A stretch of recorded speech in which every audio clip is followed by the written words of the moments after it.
Today I am making tortillas, my Aunt Mona's tortillas. Nobody makes tortillas like my Aunt Mona. Hers are phenomenal, and I cannot figure out why mine don't turn out like hers, but mine are pretty good. I definitely prefer them to store-bought. I'm gonna go all barefoot Contessa on y'all here. So if you can't get it Mona's tortillas, my tortillas are fine. So our ingredients, we have 2 cups of flour for the tortillas themselves, and then I always have some flour in reserve for rolling the balls of dough in and for rolling out. I also have a teaspoon and a half of baking powder and half a teaspoon of salt in my little bowl. And I have 1/3 cup of oil. You can use canola oil, vegetable oil. I like to use olive oil. I think you get a much richer flavor that way. And then 2/3 cup of hot water. That's important. It has to be hot water. Cold water, you don't get the same elasticity on the tortillas. So if you have it, the cast iron skillet is preferable for the tortillas. You get a much better flavor and a much more even cook. So we're going to start with combining our flour and our baking powder salt mixture. So I'm just going to mix that up with that salt and baking powder all mixed in with my flour. And I'm going to create kind of a well in the middle. Now I'm going to add the oil and water at the same time. So what I like to do is I like to pour in the oil into the big bowl and then pour the water into the oil measuring cup, kind of like one of those fountains. This kind of helps push the oil out of the measuring cup so that you don't have a whole bunch stuck in there and you're not standing here forever waiting for it to all drip out. Okay, and then I'm just going to combine. You want this to be not super sticky, but also not super dry, which seems kind of vague, but as you play with it and start bringing it together, you'll find just the right consistency. You want it to hold together. Scrape off what you can from your spoon. And move to using your bare hands.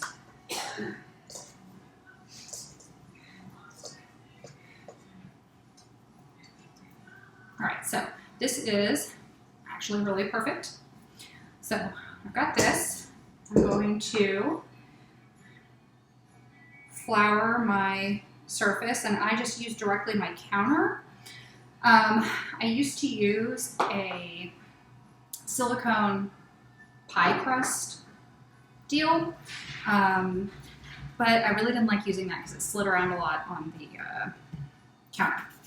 So I'm going to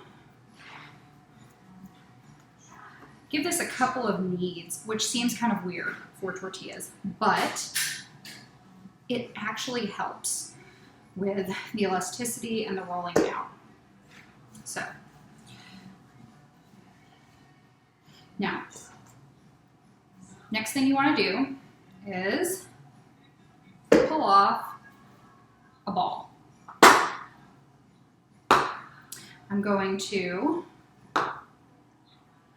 cover my ball in flour, press it with my hand to make a disc.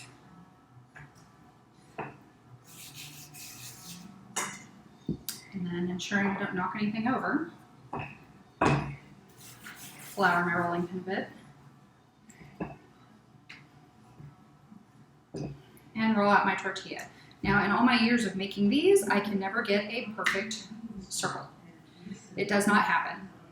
They end up all kinds of shapes, none of which are a circle. So, that's about right. A little bigger than my hand. This is a good size. So, What I'm going to do is I'm going to take this into my cast iron skillet.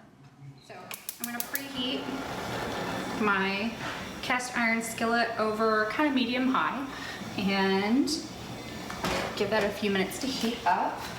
All right, while I'm doing that, I'm going to roll out a couple more of these. And figuring out exactly what size ball you need is just kind of trial and error. It also depends on the size of your cast iron skillet. If you've got a nice large one, it smells like my cast iron skillet is doing really well. So I'm gonna pop one of these on there. For a single batch of these tortillas, it looks like I'm getting about 8 taco-sized tortillas. I normally make this a much larger batch. I'm gonna have to make more because 8 is not enough for our family. I usually double or triple the recipe, and I have not made a single recipe in so long I didn't even know how many I was gonna make. So as my tortilla is cooking, you can see that I've got some bubbles starting to form. Ideally, you want these bubbles to get really big, but you also don't want the tortilla to be on there for too long, otherwise it will burn. And while some people like that, I do not like my tortillas burnt at all. And that's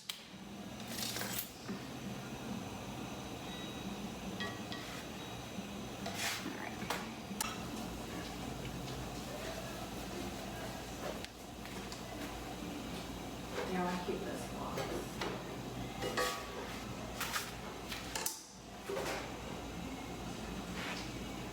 So batch number 2 came out a little more sticky, which is totally cool. They're going to be a little more elastic that way. Hands are all oily. That's going to require a lot more flour on your surface if they are sticky like that, because I'm going to absorb it.